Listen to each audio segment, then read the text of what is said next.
अगर बाबा साहब ना होते तो हमारे हजारों साल से जो पढ़ाई लिखाई के रास्ते बंद थे वो रास्ते ना खुलते। अगर वो एजुकेशनल इंस्टीट्यूट्स में हमारे लिए रिजर्वेशन की व्यवस्था ना करते तो ना हम पढ़ पाते, ना मैं एक वकील बन पाता। अगर वो पॉलिटिकल रिप्रेजेंटेशन ना दिलवाते तो ना मैं एमएलए बन पाता, ना मैं मंत्री बन पाता। तो हम लोग जो कुछ बन पाए हैं वो केवल और केवल डॉक्टर बाबा साहब अम्बेडकर के जीवन के संघर्ष से, उनके बलिदान से बने हैं। ये कुर्बानी बाबा साहब की खराब नहीं जानी चाहिए, बेकार नहीं जानी चाहिए। बाबा साहब के 4 बच्चे चले गए, जवानी में माता रमाबाई चली गई। क्या हम बाबा साहब की निकम्मी और नाकारा औलाद है? फिर बाबा साहब जो उम्मीद करते थे कि मेरे पढ़े लिखे लोग समाज के हक अधिकार की लड़ाई को लड़ेंगे, इस आंदोलन को लेकर आगे जाएंगे और भारत से जातिवाद, छुआछूत को हमेशा हमेशा के लिए खत्म करेंगे, क्या वो हो पाया? वो नहीं हो पाया। तो हम एमपी बन जाए, एमएलए बन जाए, मंत्री बन जाए, यहां तक कि राष्ट्रपति बन गए, लेकिन जातिवाद अभी खत्म होने का नाम नहीं ले रहा। छुआछूत देश से खत्म होने का नाम नहीं ले रही। हमारी जिम्मेदारी है, ये मंत्री पद कोई परमानेंट नहीं होता है, आते रहते हैं, जाते रहते हैं। अब हमने संकल्प किया है कि हम डॉक्टर बाबा साहब अम्बेडकर का जो सपना था भारत को बौद्ध में बनाने का, अपना पूरा जीवन उस सपने को पूरा करने के लिए लगाएंगे।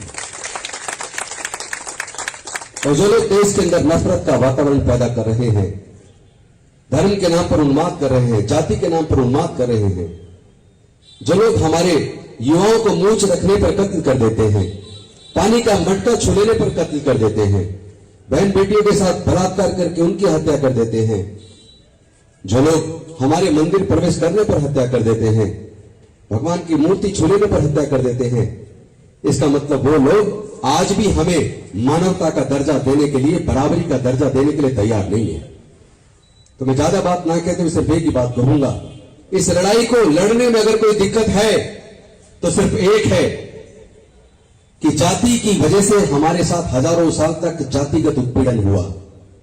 आज भी जाति की वजह से हमारे साथ उत्पीड़न हो रहा है और हम हैं कि जातियों को खुद ही जिंदा रखे हुए हैं। हम लोग भी जाति खत्म करने का नाम नहीं ले रहे। हम लोग बहुजन लोग भी आपस में रोटी बेटी का रिश्ता नहीं कर रहे। जब हम खुद अपने बीच से जाति को खत्म नहीं करेंगे तो हम दूसरों से जाति खत्म करने की उम्मीद कैसे कर सकते हैं? हमें आपस में रोटी बेटी का रिश्ता करना होगा। आप एक एग्जाम्पल पूरे दुनिया में मुझे बता दीजिए, कोई व्यक्ति अगर गंभीर बीमार हो जाए और उसका अगर ऑपरेशन होना है, डॉक्टर कहे बड़ा ऑपरेशन होना है, 20 यूनिट ब्लड का इंतजाम करो। एक पूरी दुनिया में एग्जाम्पल बता दो जिसका ऑपरेशन होना है, जिसको ब्लड की जरूरत है, वो ये कहे कि मुझे केवल ब्राह्मण का ब्लड चाहिए, या मुझे सिख का ब्लड चाहिए, मुस्लिम का ब्लड चाहिए, ईसाई का चाहिए। एक एग्जाम्पल पूरी दुनिया में नहीं मिलेगा। इसका मतलब यह हुआ इंसान को जानवर का ब्लड नहीं चढ़ सकता, इंसान को केवल इंसान का ब्लड चढ़ सकता है। तो कुदरत ने तो हमें इंसान बनाया और चालाक इंसान ने हमें हजारों जातियों में बांट दिया। वो कौन लोग हैं जिन्होंने हमें हजारों जाति में बांटा?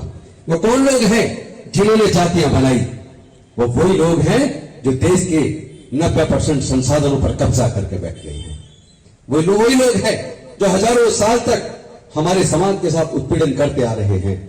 अब उसको सहयोग मत करो, अब जातियों में मत बंटो, ऐसी किसी भी बात को मत मानो जिसको बुद्ध ने मानने से मना किया, ऐसी किसी भी बात को मत मानो जिसको डॉक्टर बाबा साहब अम्बेडकर ने मानने से मना किया। हमें, अगर हम डॉक्टर बाबा साहब अम्बेडकर के सच्चे सिपाही हैं, अगर हम उनके बच्चे हैं, एक ही संकल्प कीजिए कि जो डॉक्टर बाबा साहब अम्बेडकर ने हमें मार्गदर्शन दिया, हम उनके बताए मार्ग पर चलेंगे, न डरेंगे न झुकेंगे, और अगर जीवन कुर्बान करना पड़े तो करेंगे, लेकिन डॉक्टर बाबा साहब अम्बेडकर का सपना हम पूरा करके रहेंगे। बहुत बहुत धन्यवाद। नमो बुद्धाय। जय हिंद, जय भारत।